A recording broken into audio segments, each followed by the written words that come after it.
Hello and welcome to the Let's Talk Near Death podcast, where we talk about life, death and experiences in between. I'm Kirsty Salisbury, the host of the show, and I trust that the conversations within this podcast will offer value, insight and information into what happens in the afterlife. To find out more about the free online community and extra content, be sure to click subscribe and to check out the links in the notes below.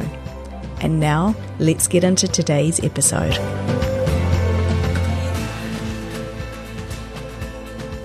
Hello, and welcome back to the Let's Talk Near Death podcast. We are in the final episode of season 11. What an interesting season.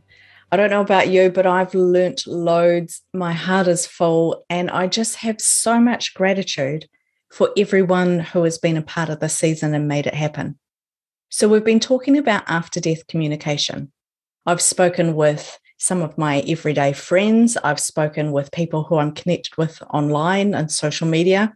I've spoken with guests who are experts in this field of after-death communication, who have dedicated many hours of their life to researching this and sharing these messages with the world. I've learned so much, and I'm so happy to be here at the end of season 11 and being able to reflect back on the past 10 weeks. There's a lot that we've learned. We've learned all around after-death communication, ADC, what that is, what that looks like, how it works, the different kinds of ADC. We've heard from individuals who have had these amazing experiences, people who have had both a near-death experience and an after-death experience. We've learned that these experiences are quite common. So Bill Guggenheim, the father of this research, put in his book that around 20% of people have this experience, but then said in the episode it's probably more like 40. When I look at my friends groups, I think, it's probably more like 60. I know that I work in this area, so maybe my friends and the conversations I have, I'm more susceptible to that. Maybe I attract in people who want these conversations. But have a look in your own friends group. I wonder how many people in your life, in your immediate life, have had some form of after-death communication and yet don't talk about it, or you don't know about it, or perhaps you do. Perhaps it's part of your conversation. Through doing these episodes, I learned that a lot of people don't share their experiences.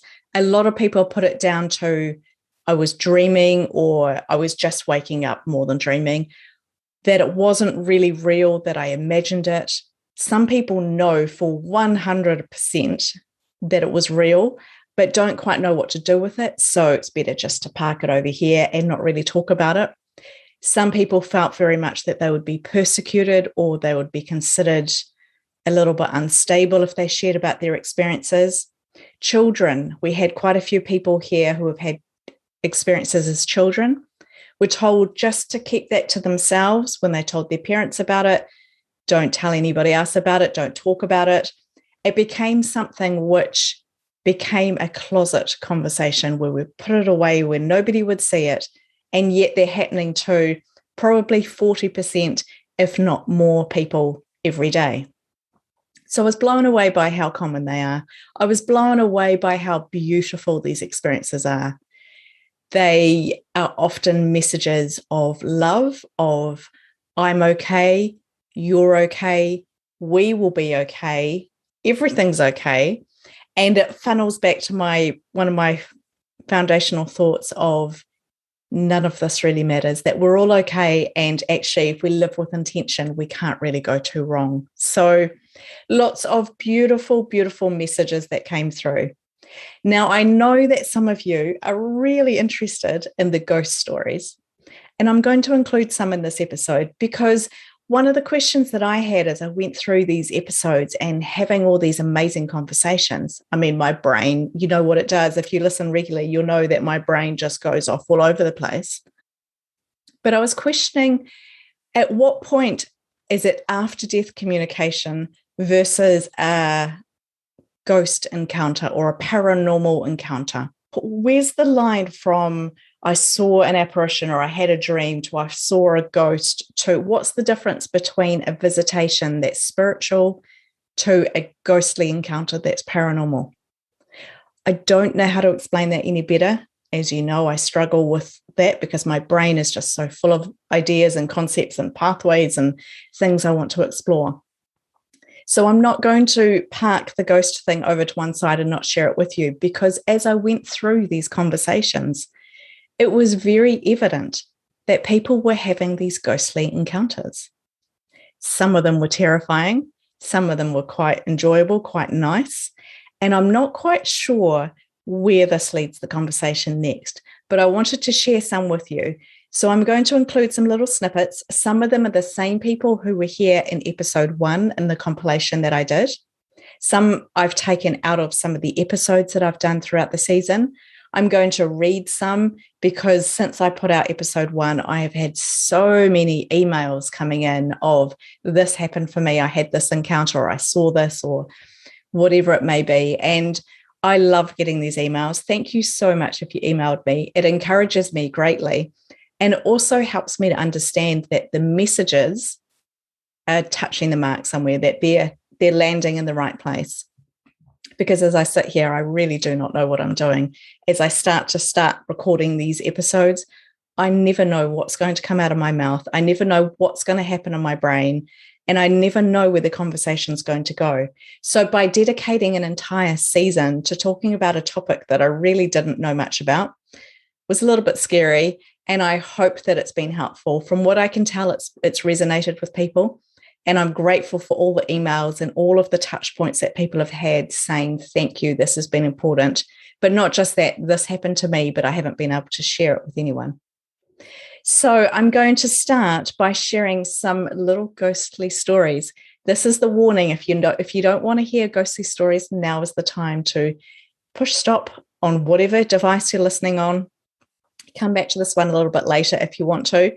And I just want to acknowledge how brave people have been to share these stories with us.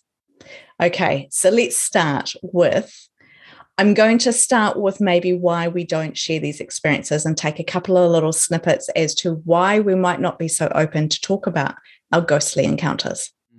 I remember my father, when I was about to start school. I was 5 years old and I was going into the first grade. And he said to me, he goes, Mark, don't talk about this to anyone except your mother and I. He said, other people will not understand this. Mm-hmm. And he said, and people who see things that other people don't get taken away. I was amazed at how many times they would say, oh, I've never told anybody this because people are going to think I'm crazy. Yeah. It was unbelievable how many times they'd say that. Like there were a couple of ladies of, senior citizens at the time that I interviewed them. I interviewed people from 18 to 80, basically. And a couple of the older ladies would tell me that when they were children and they had these kinds of experiences and shared them with their parents, often what they got was a beating because this is wrong and this is evil and you be quiet. And so I just thought these stories need to be shared, and they've been locked inside in many occasions. Yeah. There is a kind of taboo about all these things. People generally all over the world, wherever it is, people think that it is not something quite right. So even if they have these experiences, they feel a little bit hesitant to talk about this because they think that they might be branded as weird or something. Now you can tell from those little snippets just how sacred and special these experiences are. I really respect them, and I ask that you would honor them as well as we go through to hear people's stories and to understand what people have experienced. Now I'm going to start with an email that I received from Miriam, and this came in shortly after I released the first episode. And Miriam talks about her cousin. She says, my cousin was 8 when he was hit by a car and he died. I was 7 at the time. Sometime during that year, my mother and I were shopping in a department store, and I had wandered off a little. All of a sudden, there was my cousin, the one that had passed away. He was standing right in front of me, and he smiled the biggest smile. He turned around and then he walked away. I remember, even though it was 53 years ago, that he was wearing a blue jacket with writing on the back, and that he walked towards an exit door in the store. I was very short and I lost sight of him. I ran and told my mother, but I don't think she believed me. As we went to leave the store, I looked over to the exit door and I realized that it had a chain on it. So I'm guessing that his spirit just faded away. I've got goosebumps as I tell you that, like quite literally, I get goosebumps. I've got a very visual imagination and I'm imagining this little boy in the blue jacket. It's just so touching. So that's not scary at all, but that's a very real thing. And just like in a near-death experience, the details are so specific. He had a blue jacket and it had writing on it. So Miriam, thank you so much for sharing that with us. I know that there's other ones out there. That is a really beautiful one. I'm going to move into some of the ghostly ones now, and here are some experiences. We'll start with Karina, who was recently a guest on the show, and she talks about how her husband saw some ghosts in their house. But he began to see the spirits. So the first one he saw was a little boy that was so he just popped up between the threshold of our kitchen and the lounge room, and he saw him very clearly, but yet he wasn't like a flesh and blood apparition. There was a mistiness to him, a smokiness, almost like a sepia photograph, like his colours were kind of browny grey, but very, very clear looking at my husband, and my husband didn't feel any fear. Then he went on to see a woman who walked across our hallway in a red nightgown, and he then saw a little girl who did look like a flesh and blood apparition. So you do read about, and I've interviewed people who have seen these apparitions that look like people. So you can't actually tell that they're not a real person. So I can't help but ask, how many people are walking around that are actually dead, but we're just seeing them like that little girl and we think that they're just people?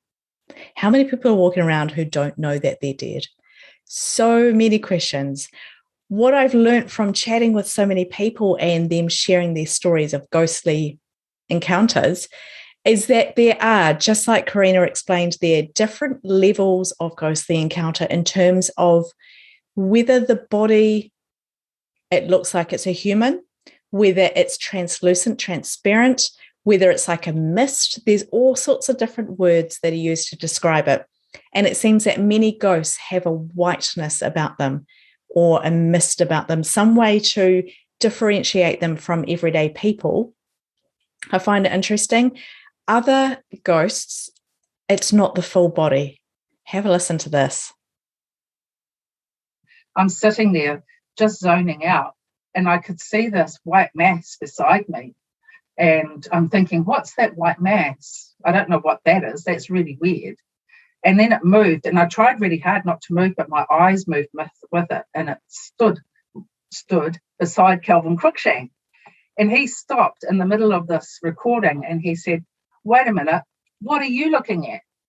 And I made up some real lame excuse like, "Oh, you've got a really nice painted pattern on the wall, just looking at it." I saw spirit from when I was a child. I used to call her the White Lady. I didn't really understand what she was. She just would come to my room, and she came to me at a very difficult time in my life. And I would see other things, like there was a head in the curtains, and those sorts of things scared me a little bit, but the White Lady never did. But anyway, move forward about 20, 30 years, my mum and dad came up to see me because I live about 3 hours from them, and we were sitting down in Pizza Hut of all places when there was a Pizza Hut, and mum said, "Well, whatever it is you've got it from me because I've seen the White Lady 3 times." I was just like, what?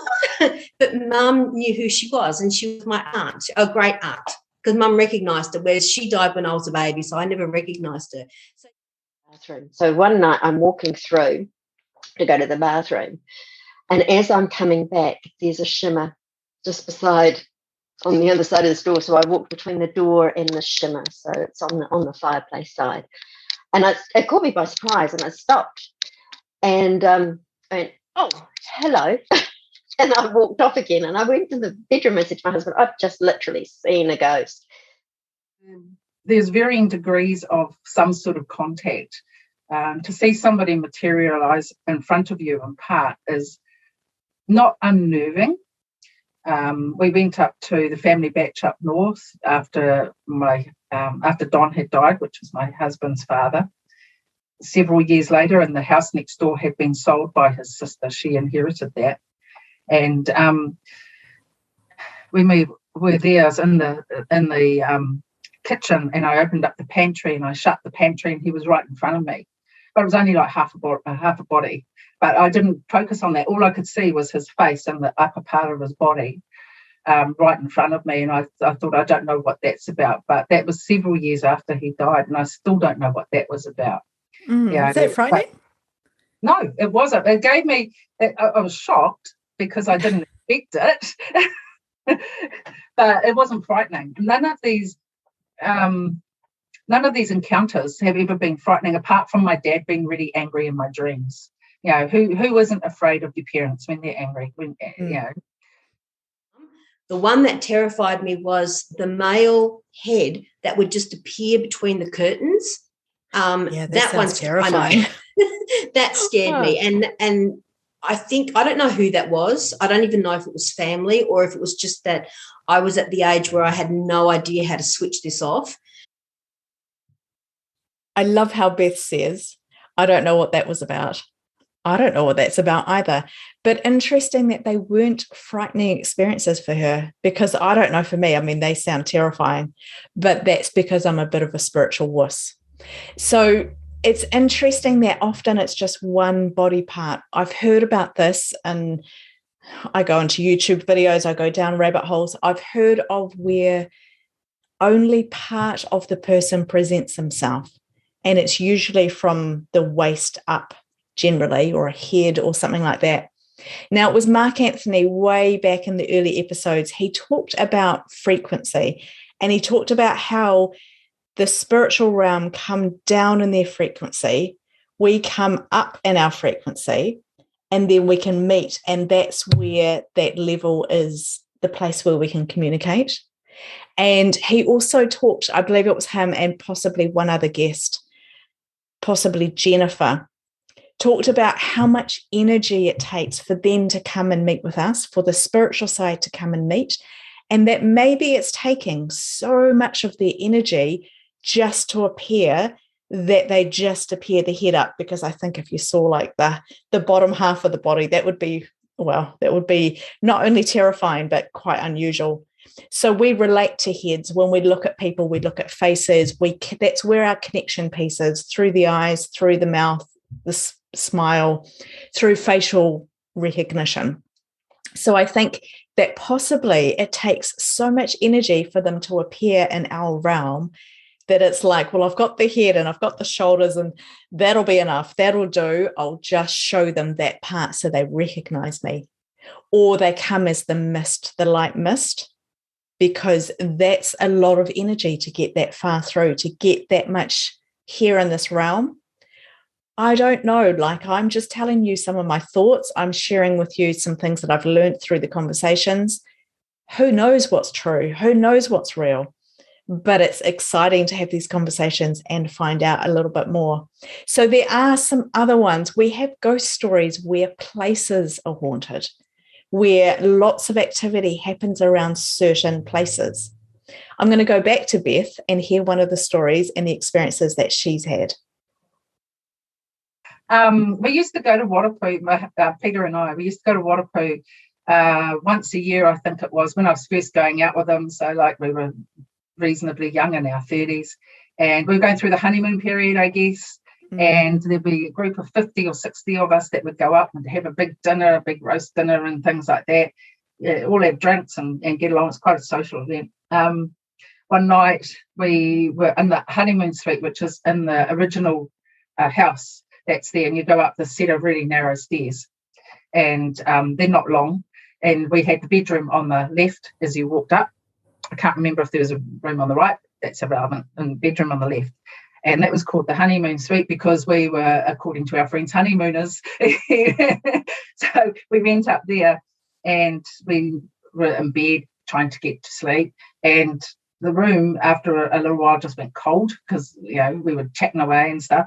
the room just went cold, and we shut up because we thought, why has the room gone cold? It's the middle of summer. We've got what's happening? And we felt this dampness and a weight on top of us, and we couldn't move. We could not move. And we were not petrified, but we were thinking, what the hell's going on? You know, why? And it stayed there for probably, I don't know, but it felt like forever. Because this dampness, it was bone chilling and it was cold. And it was like somebody had just turned on a dehumidifier on cold right in front of you with the chill. And it stayed with us for a little while, and then it lifted, and we could hear the steps. We had, because we were chatting away, we didn't hear the steps coming up, but we certainly heard them going down, because all of a sudden we both looked at one another and went, what the hell was that? Yeah, wow. So you talked about it. Yeah, we talked about it, and we don't know what the hell that was. Didn't get much sleep that night because we were going, oh, I wonder if those rumours are true about the lady that comes up. Maybe it was her, because it's a very definite what do you call it? Haunted area. Yeah. I remember when we got together as a group, there was another time, because you've got the kitchen, then you've got the pool area and the dining room and the main hall, I guess, for want of a word. And in the kitchen, again, it's the height of summer, the outside door just opened, didn't go cold, and then the inside door between the two areas opened again and shut. And then we're going, oh, what's going on there?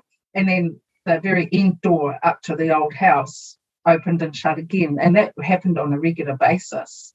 And it got to the point that we were quite familiar with it happening. Oh, he's back again, because we don't know who it was, but we assumed it was a bloke. Yeah. But it was just so weird. The whole thing was. So my cottage down in Waikino is very old. It was built in 1905, and it's an old miner's cottage down by the Victoria Battery, if anybody knows the Karingahaki Gorge. And it's an original cottage. We don't know much about that history, but we do know that it's got spirits in it. And we've often had a sense, right from buying it, we knew we're not the only ones that live in it, shall I say, but it's a happy vibe. And sometimes they can get a bit rambunctious.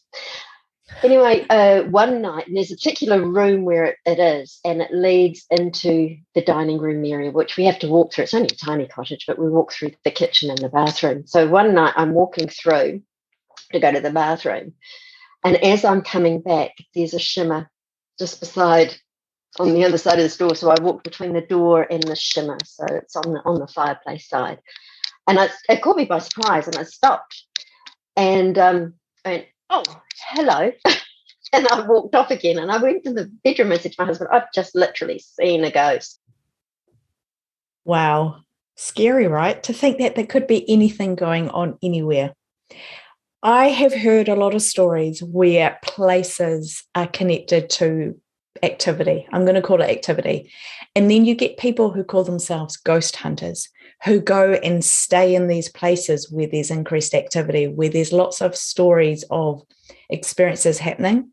They're often older buildings or older places where maybe there was a massive loss of life, so a war zone, or there was some activity like a fire, or there was something which happened and a lot of people died all at the same time. You get ghost hunters who go and they set up their gear, they take their cameras and things to measure the atmosphere. And I'm not a ghost hunter, so I don't have the terminology. I recently read this book, though, called Haunted New Zealand Road Trip. This is a guy who actually lives fairly close to me, I found out by reading the book. And he goes around and he tries to capture paranormal activity on the video cameras, on the tape recorders. Fascinating stuff. But what I realized by reading this book is that they are usually older locations or places where there was a massive loss of life. So this can be all sorts of places. We'll talk about a train station coming up. Castles are one. We don't have many castles in New Zealand because it's not quite old enough. But I know over in the UK in particular, the castles there, they're beautiful. They're stunning masterpieces. but there's often a lot of activity that people talk about and people want to sleep over. I don't quite understand why personally, but that's because I'm a spiritual wuss. So people want to go and sleep over and have these experiences. We've got what do you call it? Like an attraction park down the road, which is not a theme park, but a place where it's an old institution. People go, it's believed to be haunted. People go and they pay money to go in and do ghost tours or spend the night or go and be in these types of places. It's not for me and it may not be for you, but I find the stories very interesting that come out of it. Now, I used to live in West Auckland, close to where Beth lives, and I'm going back to Beth because she was so generous to share so many experiences with me. She's had a lot of different experiences, not so much recently, but she was so generous to share them with me. And she brought up Glen train station, which was just down the road. I've been there many, many times, caught the trains from Glen train station. So I had to include this little snippet here. Glen train station. Have you heard about the things that go on there? I'm aware that there's been some sightings. There was a murder there at one point, wasn't there? There's the lady in the white dress. Is that Glen? That might be a different one. The one that I've had an encounter with, I used to catch the train, the 6 o'clock or 6:30 train into Newmarket, depending as to how late I was running in the morning. And and one morning, I don't know what time it was, but it was dark and I was waiting for the train.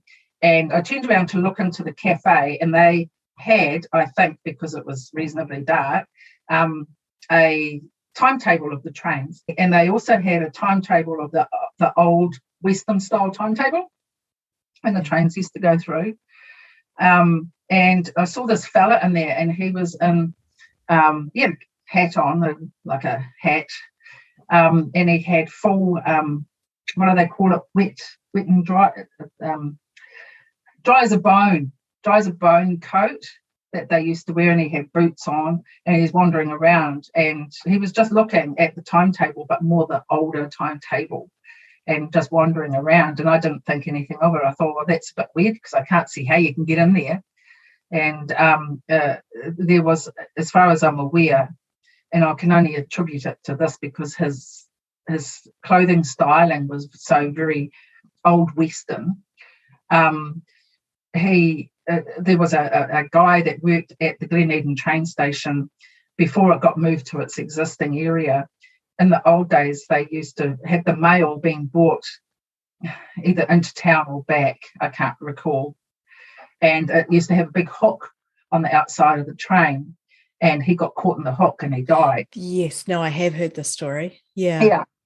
And that's when I sort of asked somebody at the train station about it. I said, oh, who's that guy that's in there? And they said, there's no guy in there. And I had to look, there's no guy in there.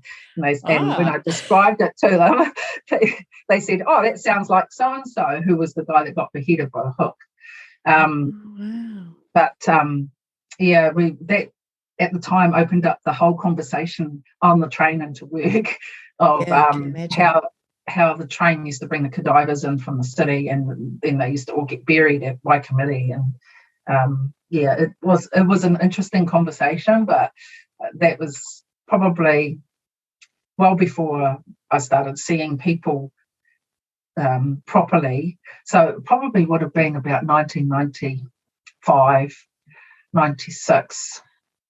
And a lot of my sightings have been since then, because that's just been the nature of the beast, the nature of the processes that have happened. Wow, isn't that interesting how it all matches up with the uniform, the dress style? I know that Karina shared a story about the man who was on his honeymoon. I think he was a geologist or something. Forgive me for not having the details 100%. He was on his honeymoon in Italy and they were staying in this very, very old hotel, and he got a tap on his shoulder in the middle of the night and he woke up and there was a little girl there next to him. The girl was in, I think she said Edwardian dress. Again, don't quote me. She wanted him to turn on the TV, which was very interesting. And then behind the girl were other people who had been in the hotel.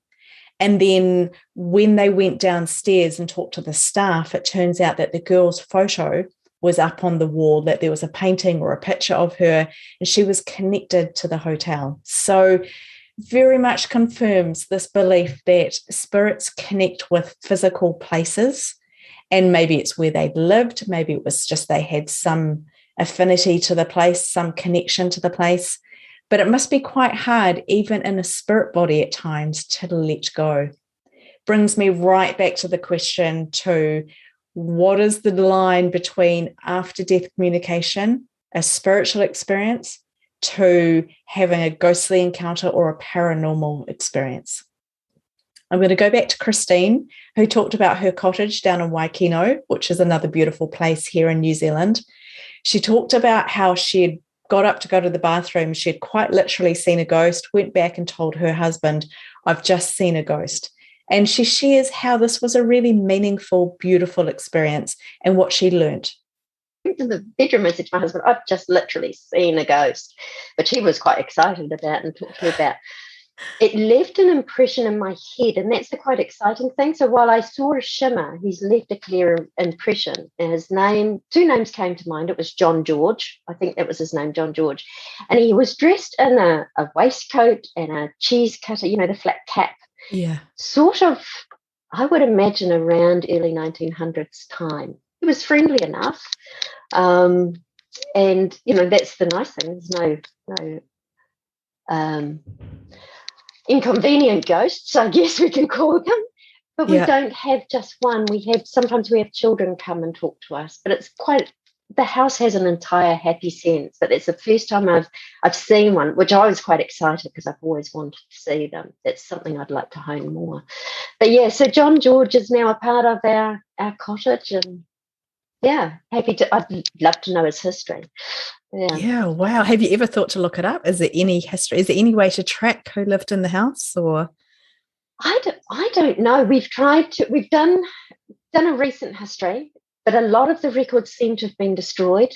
And I think, as I said, it's 1905. But that's one of on the to-do lists, is I've never spent a lot of time going through the history.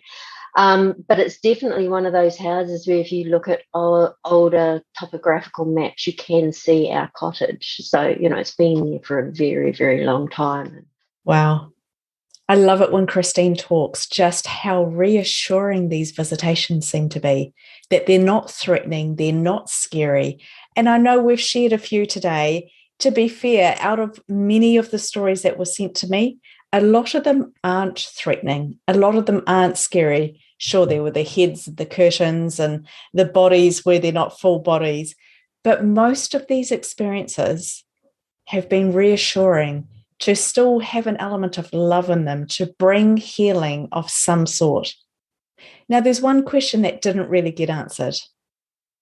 It's the question of, what are our loved ones doing when they say that they need to go, or they need to go away for a time? Because a lot of people go on to have amazing relationships with their past loved ones, that they start to build strong connection points. They have conversations.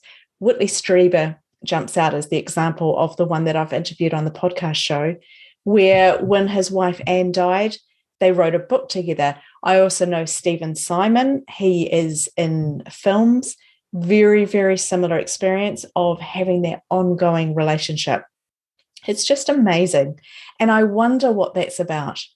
Now, I'm going to finish up this season, in fact, with another little point from Dixie, who appeared in episode 1, right back in the beginning when we're talking about this.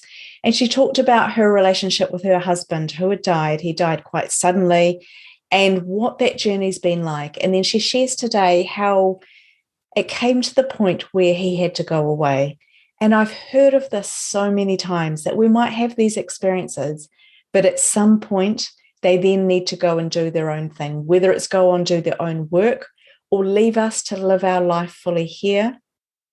It's done in a way which is caring. It's not abrupt of, I need to leave and you're not going to survive. You're just going to really struggle without me in your life. It's done in a very beautiful way. So I thank you for taking the time to join me in this season, talking about after-death communication. I appreciate the input and the support, and I leave you with this final thought that comes from Dixie. I wish you well, and I look forward to seeing you again in our next season, season 12. The interesting part of the story then became when at 5.5 years, I went to sleep one night and I had a dream that he was having to go on holiday. And I'd never dreamt about him before, but I dreamt that he was going on holiday and that I wasn't able to go with him, and neither was my son. It was like, I woke up feeling quite perturbed about that. And I was speaking at an event the next day where one of the other speakers was someone who I knew in the town who did a lot of spiritual work. And I said to her at the morning tea break, I said, can I just ask you about this really weird dream I had last night? And so I told her about it, and she says, honey, you need to let go now. It's time for him to go. And I didn't really think too hard about what that meant until I got into bed that night, and I thought, maybe me having got used to this feeling of him always being around, I'm going to have to get used to that changing now. So I kind of went to sleep again. I had a similar dream, which normally I don't dream the same dream in 2 nights in a row. But the very next morning I woke up, and it was a Wednesday morning, and I normally had my kids looked after by my mum the night before so I could go for a walk with my neighbour, who had become a very good friend literally the week after Chris passed away. And so we would meet at the bottom of the driveways, and we both lived on a back section, so we'd meet at the bottom of the driveways in front of the house between us, and we would go for a walk down the river. And this particular morning at 7 o'clock, Kate didn't turn up. So I went up to her house and I knocked on her door, and I thought, this is really strange. There's been nothing to say that she wouldn't be there, and we've been doing this for a few years now on a Wednesday morning. And so she didn't answer the door, so I went for a walk on my own. And I walked down to the river, and I turned onto the walkway, and I felt and saw him standing, walking beside me, talking about how proud he was of me, talking about the boys, giving me all sorts of information about how he was watching and feeling, what was going on for me over the last few years, and how sorry he had been that he couldn't be there and be more supportive. So we got to the end of the walkway. By this time, tears streamed down my face. Usually on the walkway at that time of the day, I would see other people. There'd be lots of people around. And I remember that day feeling like I didn't see anybody else. And then I got to the end of the walkway, and normally I would turn around at that point and walk back. And so I got to the end, turned around, and he gave me this beautiful big hug, and then literally turned and walked in the other direction and into the light. And I saw it really, really clearly. And so I walked all the way home, and I remember seeing this tree that I went back to look at several times over the years and thought, well, that's definitely only 2 trees. But I saw this tree that was on the walkway that merged into one tree as I was walking towards it, and then became 3 trees. And I remember feeling like there was this amazing glow about this tree. So I walked home, and I got home, and I sat down and I thought about what had happened, and I thought, wow, that was really amazing. And I felt this level of lightness that I hadn't felt for years. It was a feeling of this thing having changed, but it was also this feeling of knowingness that a lot of the grief that I had been experiencing and feeling for all of these years, that a lot of it was not just mine, it was his. And so that was the first awareness. And then I was sitting there and having a cup of coffee, and I just very clearly heard these voices say, well, this was time for him to go. It was time that he passed over or finished the journey, passing over, because I had work to do. And so that became pretty much the beginning of my very long, interesting spiritual journey, which continues to this day. Thanks for joining me for another episode of the Let's Talk Near Death podcast. Don't forget to subscribe to stay updated with all of the events we have going on, and to visit www.letstalkneardeath.com to join the VIP community.